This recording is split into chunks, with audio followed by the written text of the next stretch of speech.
Hello Hello. and welcome to Newsworthy Stories with Jacqueline Jimenez. I am actually talking with Tim Lambrecht, who is a volunteer firefighter and the vice president of Land Infotech, and Michael Goldstein, who is the CEO of Land Infotech. Now, Tim has been over near the border of Poland and Ukraine helping out, and he's also been working. And so I wanted to talk with Tim about what he's doing. I'm able to get him at this hour. For him, the time is so different. So, Tim, can you give us an idea of what has been going on? You're there right now. Yeah, absolutely. And actually, I'm in Ukraine itself, so not just on the border. Initially, when I started to come out to the Poland Ukraine area, I was really trying to stay, in Poland or on the border itself. Seemed a little bit safer at the time. So, but now I'm literally in right this second I'm in Lviv, so it's just a couple hours into Ukraine. And tell us what you're seeing. What are you doing there now? I know there was a picture there up a minute ago about you getting supplies there. You were there initially to do what? Yeah, so these hospitals. So what you're seeing is a hospital in Pusamante is what they call it, Ukraine. So it's not technically in Lviv. A lot of these hospitals that are, half hour to maybe an hour to 2 hours outside of the major cities are suffering with supplies. So supplies meaning, might be literally IVs or medications for their patients, and so because the supply's been cut off or people are just too scared to deliver them to the hospitals and they don't really have a UPS or a FedEx to do that. And so there's really a mishmash of volunteers like myself. I'd estimate there's probably about 20 to 30 of us that jump in little vans and trucks and run things from Poland that are gathered from all over the country, frankly, or all over the world. What am I saying? Country, all over the world. And these donations are put into bags, and then I've been delivering the bags across Ukraine, as you can see there is the border, and into the hospitals that, like I said, are kind of all over the place. So Now you actually came home for a second and then you went back. yes, so I was actually in I was actually in Poland, Ukraine for 6 weeks in April and May, and I was actually trying to take a mental break. I was not really planning to go back for quite a while, but while I was taking my mental break, I had gotten some calls from some friends that I had made in Ukraine, and they had been telling me and informing me that they had found some orphanages that needed some serious help. These orphans. It's really kind of a sad thing, irritating and sad at the same time. These orphans cannot leave the country. There's no way they can be adopted. A lot of the government agencies are shut down for that anyway, but they can't be adopted, and they can't leave the country. So they're kind of stuck where they are. And so I had talked to Michael about it. He and I had a pretty, in-depth, serious conversation about it, and decided it would be best for me to head back and see what I could do. So Now, what I'm kind of like on the fast here, because I know it's up late. I know you need to get to bed, and but I want to help people understand the commitment that you made here.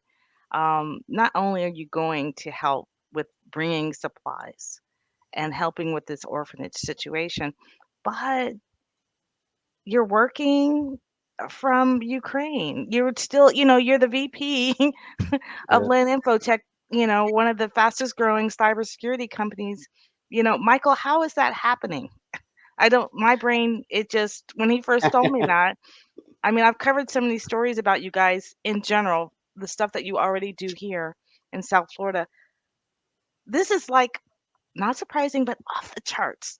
It is. It is. Tim is an amazing human being to go out there and drop everything that's going on in his life to just go out there and at first go into the unknown that was out there Mhm. with minimal technology. Right. We didn't talk much. We were relying on getting things going, and a couple of weeks turned into a lot more than that. But to be able to help and see some of these things firsthand, I'll just call it unfiltered, that was out there. Mhm.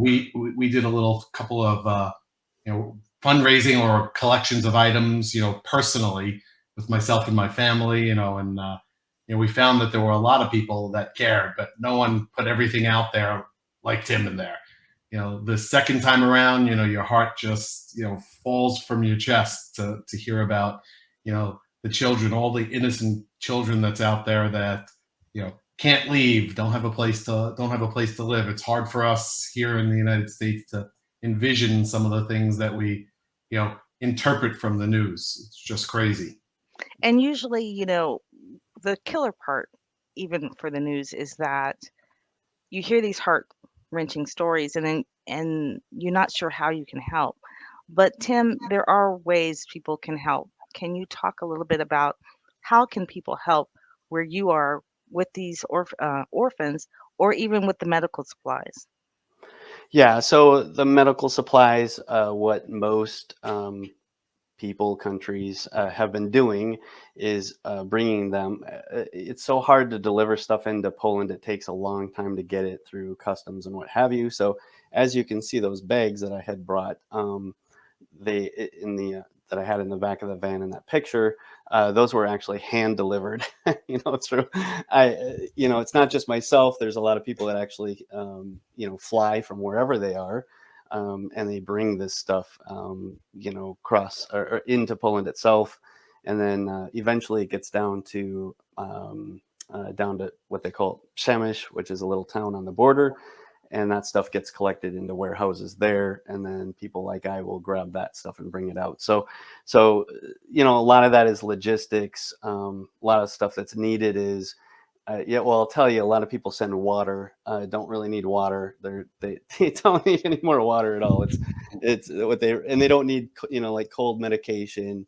We have so much of that already. It really comes down to things that if you think of surgical type things for hospitals, that's really what they suffer from not having, and that's a little bit tough for the general public to get. But there are people out there that have access to it, and so they can always contact me directly. They can contact. I'm sure Michael would be fine with it, if they contact Yeah. Land.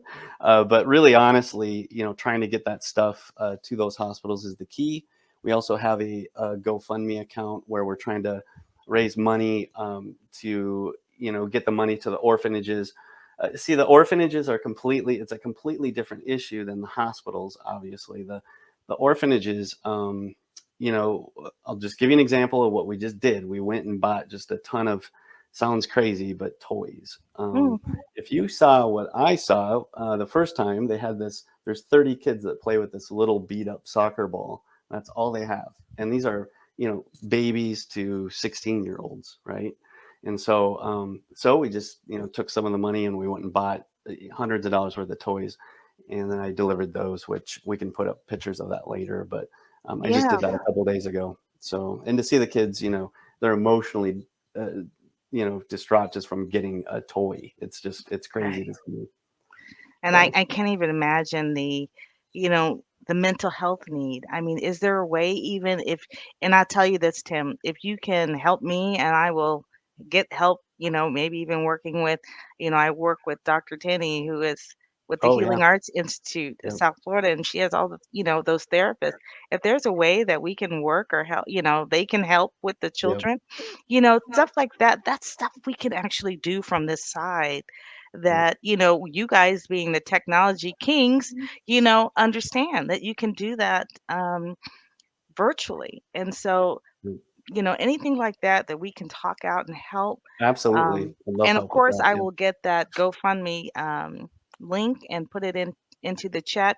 And I know that there's another specific link for the orphanages coming, and we'll get yeah, that. When I get it, I'll put it on this chat as in the comments in the coming days, in the coming weeks, yeah, for sure. until to make sure that you get it.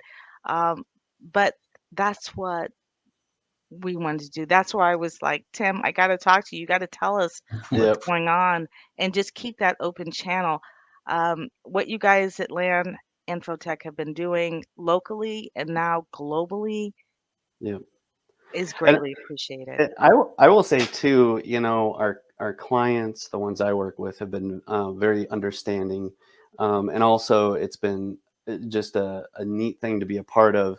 Saying, "Hey, look, I'm actually 4,500 miles away from you," and yet, like today, I had to help analyze some systems for a customer. So I was on the phone with them for quite a while, and it's kind of nice because I can get up early here. I'm 7 hours, 8 hours ahead or whatever. So I get up early here. I run out to the hospitals. I go meet with the orphanages, and I got my 8, 9, 10 hours in. And then guess what?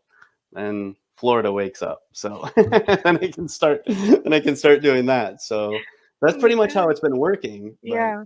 it has been actually working okay. So it's been You know, good. I'm sitting here like this, because that's really how I feel. I just could Hmm. just sit here and listen, to what's happening. But when I first heard this, the first time you were going, I kept thinking, you're going to inspire others to do this, uh, professionals.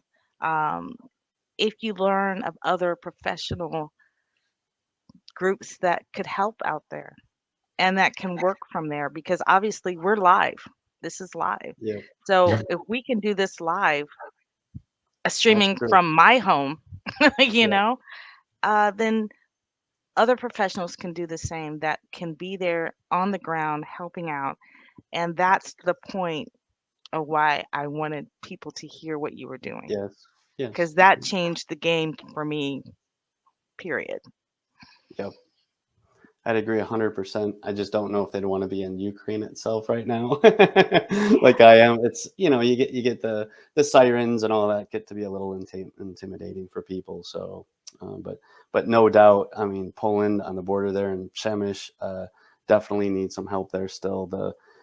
Actually in two ways. It seems like the world is kind of getting used to the word Ukraine and war, and so.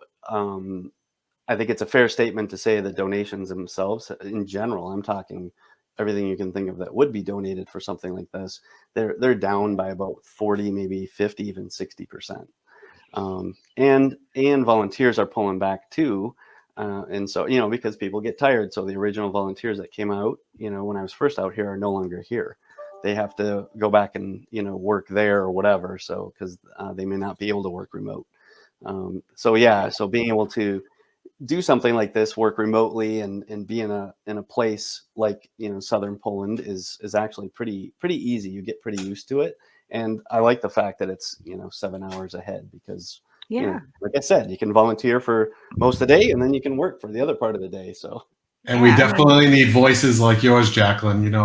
Like Tim said, the news cycle right now isn't about Ukraine. The news cycle is about local, and you definitely lose track of it. You actually have to look for it now. So yeah. yeah, it's And definitely one and of those. keeping it fresh. And that's why I say, send me the information. I'm going to put it out because, one, the connection with you, yeah, but also because this is the kind of thing the community really wants to know.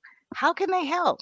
They what drains them is just seeing the images with no outlets to help. exactly. I agree But with you. Yep, you have answers. You are on the ground, and you can tell us what we need to do. And just, whether it's through Michael, just keep putting it in the comments. This is what we need. This is what we yeah, need, even if and it's a week from now. yep, that's a very good idea. I just literally yesterday met with a colonel of the military here, and he's actually in charge of a whole fire division. So it was really an interesting conversation for me because I, as a firefighter, I've been trained to use water hoses and all that stuff. If a house is on fire, I don't have to carry a gun around like they do. So they actually have to fight fires and fight, Russians at the same time. Oh, It was really tough to even hear and talk to him. So I think I gave him probably too many hugs. He's a colonel. Here I am hugging a colonel like 50 times before I left. But yeah, he gave me a list, and so maybe we can put that list up in the comments as well. And then Absolutely. we can do the same thing for the orphanages. I'd appreciate that. So Absolutely. And we'll just keep cycling this because, every time we comment, it gets pushed to the top of the feed. New people will yeah, see the story. So it'll be fresh to whoever sees it. And I'm going to thank the local community in advance or even globally because this is on LinkedIn, it's on Facebook. Anyone who's hearing this, however you can help, we would like to learn more about it and get the word out. So, yes, for sure. Michael, Tim, I'm a land fan, as some people Well, thank call it. you. So thank you again for just reaching out, offering yourself, your time. Amazing. For sure. Just amazing. So again, if you guys, reach out to me at Newsworthy Stories, thank you for watching. And just really thank you for stopping long enough to share this.